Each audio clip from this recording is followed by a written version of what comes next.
Camera Prado, and I'll get into a little bit more of my team that isn't here with us later on in the presentation. But I first want to thank you very much for being so progressive in your thought to know that nonprofits need help, such a social enterprise perspective for our company. So we really appreciate being selected to be able to come in and talk about an institution that we care a lot about and that we're working really hard and showing the impact that we're already starting to have. So thank you for this time.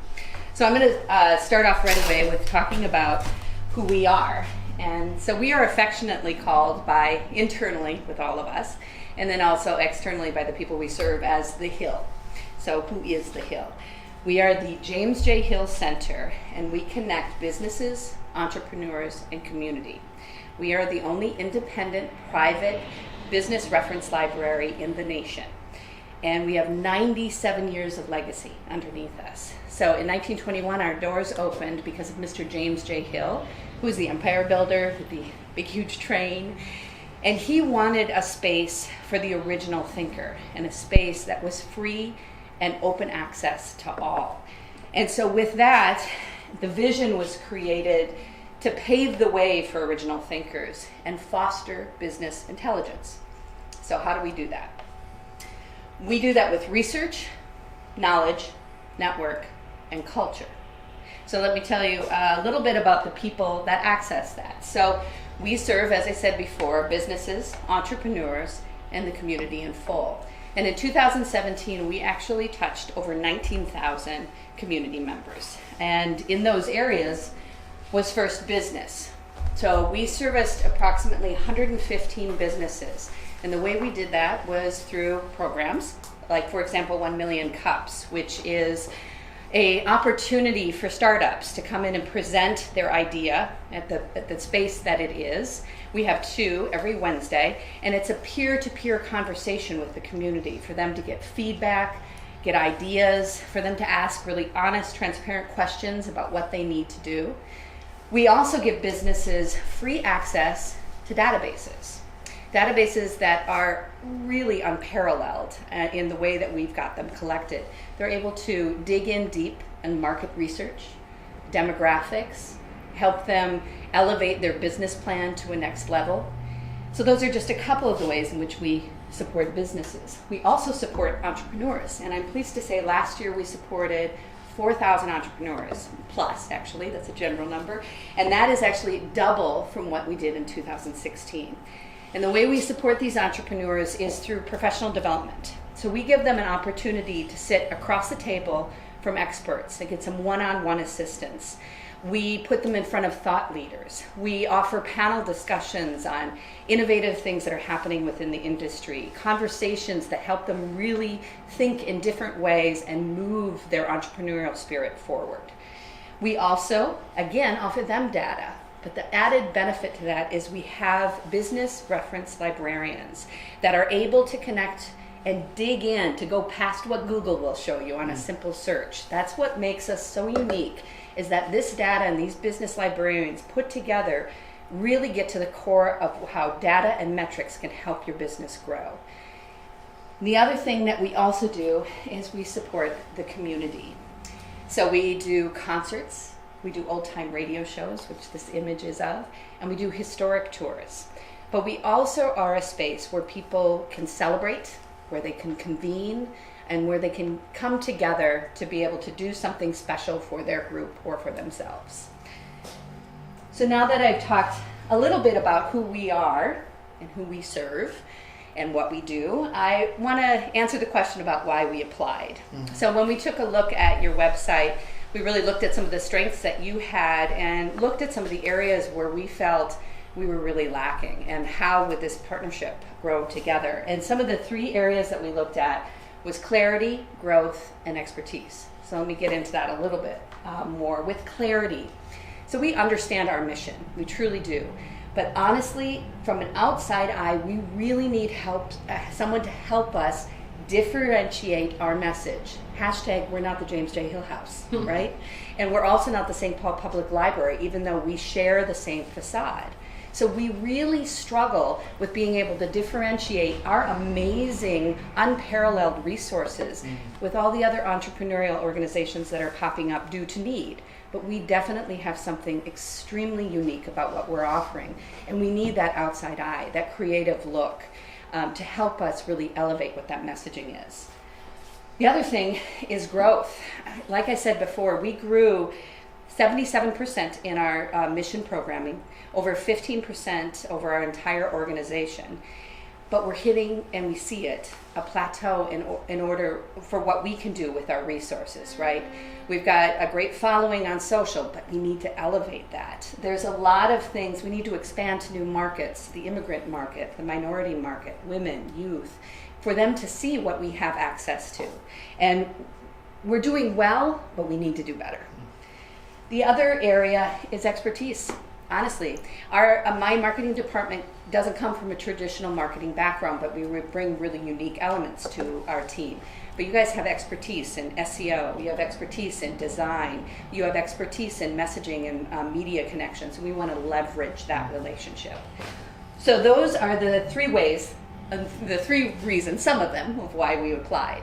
But now I want to dig in a little bit into how we focus and kind of answer that question that you had, how do we identify focus? And I wanted to look at that from sort of a larger organization perspective and how the marketing department does. So how we look at what our audience needs. So first everything is always looked at from the lens of the mission. So connecting business, entrepreneur, and community. All the time, we use that. Then the next thing we always have to do is we have to ask ourselves the question, what is going to get people into the space? Because the minute someone comes in that space, their mind is changed, right? And when we get people in that space, we can listen to them. We can listen to their stories. We can hear where the gaps are. We can understand what the need is, and we can convince them and communicate them about what we have to offer. And then once they leave, we administer surveys to every single program person who attended. We look at those surveys, from questions on demographics to questions on where they came from, how they heard about us, what they're interested in seeing, what they liked about what we're doing. We also look at our numbers. We have a tool, a CRM system that allows registration, and so we can look at registration compared to attendance, because some of our programs are free, and there's something to look at in that. We also look at numbers on web hits, we look at our analytics, and then we take all of that information and we review it for impact and then guide it to go back through the lens of the mission. It really helps us decide programming, where we need to message more, how we need to tweak things, where we need to look, and that's how we know about that plateau with growth. So that's kind of the way we focus. So in terms of that focus, obviously there's a lot going on, so how do we prioritize? And I thought that the best way to talk about that was to really talk about my team and how we work. And so there's a few things that we have done in terms of process, procedure, looking ahead, and dividing and conquering that I wanted to touch on. When I joined last year, one of the first things that I did was to come up with a style guide, because as a department of 2.5, we need consistency, and the only way we can have consistency is if everybody's on the same board about messaging, about style, even down to color. So we created a style guide, put that across the organization to be able to, so other hands can be in things. We got tools such as SurveyMonkey, MailChimp, things that could really help us with some design elements we were missing, to be able to create templates that we could quickly put information in, so that when things had to happen quickly, we could get stuff out. We got a CRM system to be able to start doing tracking and managing our communications, and we created a marketing request form so that we could make sure that we were looking at deadlines far ahead and having everybody request things through that, so we were paying attention. Those processes and procedures really helped us, and then in this year we're able to look ahead a little bit more, take that really long checklist that you saw and put it in a calendar so we can actually look forward. We believe if you know the dance, then you can do the steps. So we're able to mix things up or change things up depending on what's going on or what the need is or the immediate circumstance.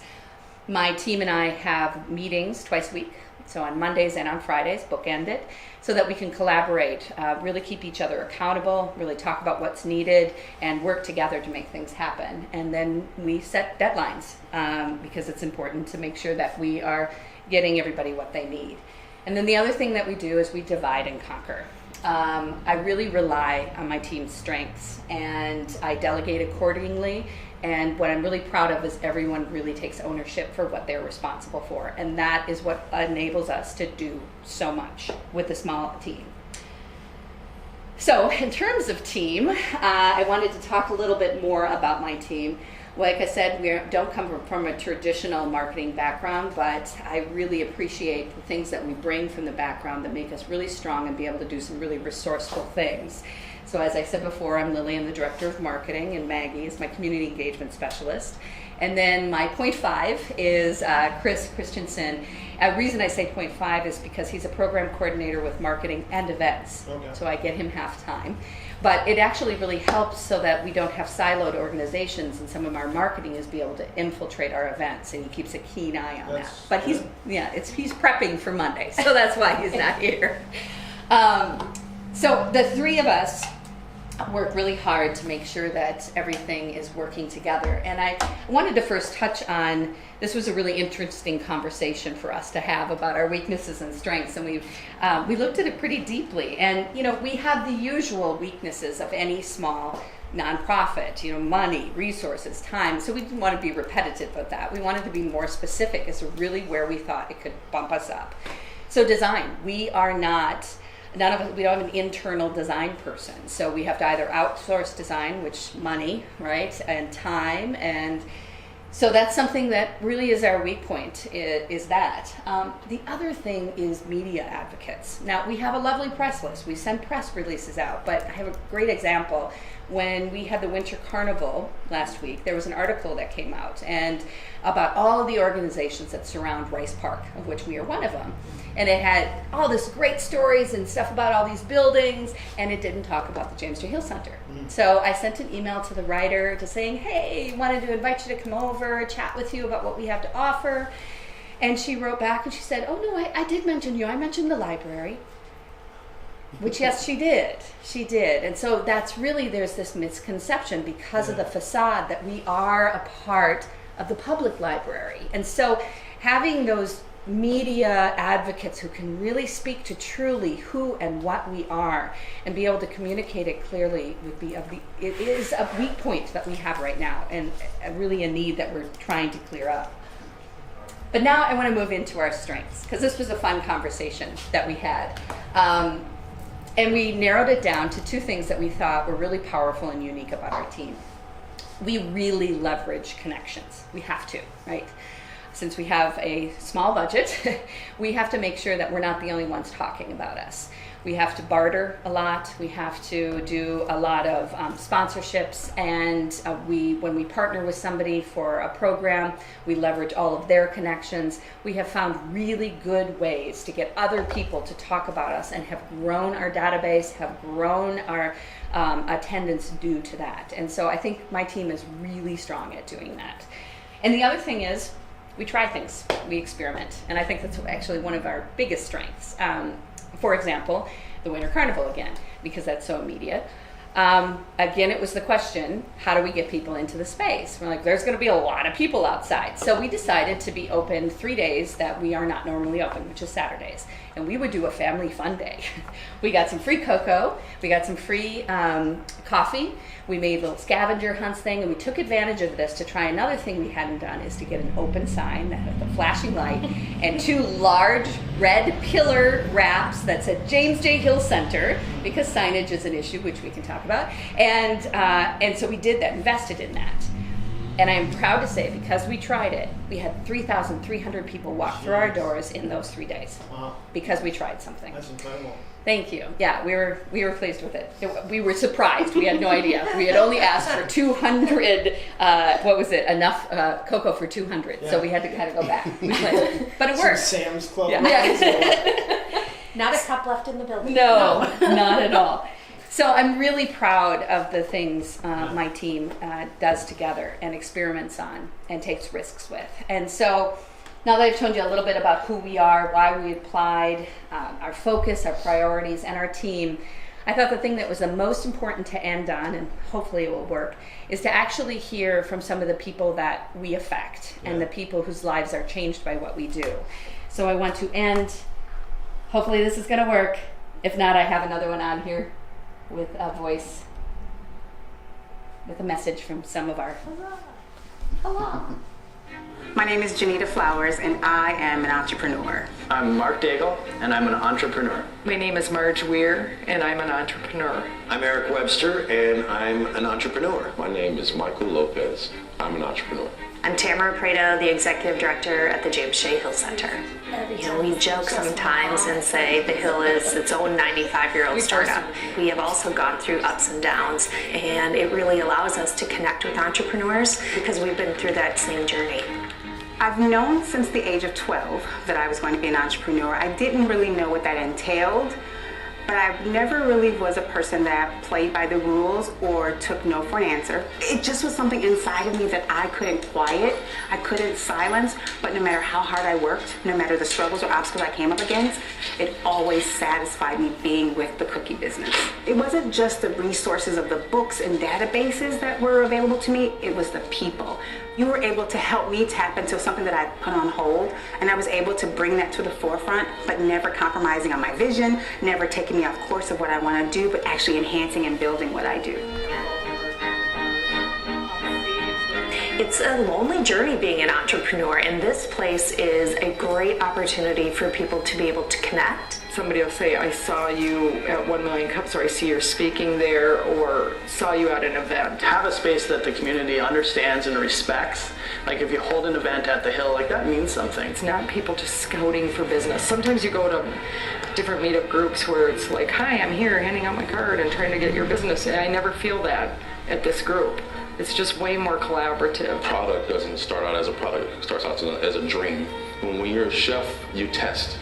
Right? You go in the kitchen and you say, maybe less pepper or more salt. The Hill offers that test platform. Opportunity. I mean, that's what we need all the time, is a chance. I create art, all different styles of performance and storytelling, and I try to figure out ways to not only tell those stories, but to try to make that how I earn a living. I could hear him moving about the house, but he finally came. He spoke to me through the door. Have you calmed down, Mrs. Gillis? An opportunity to say, look at this, or listen to this, or read this, that is more difficult than you would think sometimes, just to get people to stop and hear what you have to say. The Hill Center was immediately like, yes, do it here. Come on in, set up, and then we're going to help you get some people in here, and we think it might be cool, and lo and behold, it was. If we here at the Hill have that impact on just one entrepreneur, if we succeed, if they succeed, everyone succeeds in Minnesota. In your whole life, it's the journey. There is not an end point. The Hill has essentially fueled my will, right? Because I need access to resources. I think what I've noticed about the Hill is that they're pivoting to be able to say, okay, we've had this great legacy and we have this great building. How could we use that to help in ways that are needed now? Coming here every day is inspiring, and it's exciting for me to be leading the team as we look ahead. You know, I ask often, what happens if we go away? What entrepreneur maybe was not assisted? What entrepreneur wasn't able to launch their idea? Who didn't meet because they didn't come to the Hill? I see what we can become. I see the impact that we can have and continue to have on our community. This is such a special place. It deserves to be treasured, it deserves to be preserved, and it deserves to be supported by the community.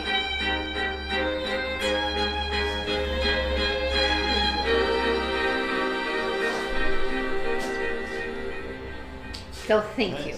Thank you. Wonderful job. Thank you very much. Nice, great. All right. You're terrific and timing as well.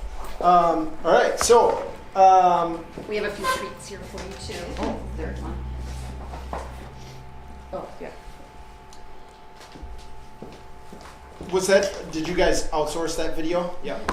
So that video was made with a videographer I've been partnering with for about the past 5 years, Mark Van Cleve. He's a freelancer. We collaborate immensely on it. He does most of the editing, and then I do all the interviews and all the storyboarding, and we shoot it together because that's how we can do it for cheap. Yeah. No. So we've been working together for. It was Thank you. First, Yeah. first attempt. It's our it's the first video for The Hill that The Hill has done. Okay. I've done many other ones previously with Mark. But this was the first opportunity we've been able to tell this story, and so we used it. I would have included it with the application, but we didn't have it then. Yeah. so it's that new. It's that new. We used it for our Great Northern Evening fundraiser. Okay. Because people just don't know enough about what we do, and this is one of our pillars of audiences. So we focus just on entrepreneurs because that was the focus for this particular fundraiser. Yeah, no, that was terrific, and especially like the personal story, because I think that's one of the challenges. One of the things that came up in questions as we were going through the different applications. You guys stand out from a standpoint of like a lot of nonprofits serve like this, the underprivileged and not that entrepreneurs aren't, right? It's just a very different, and I think that that's really unique. And so finding ways to tell that.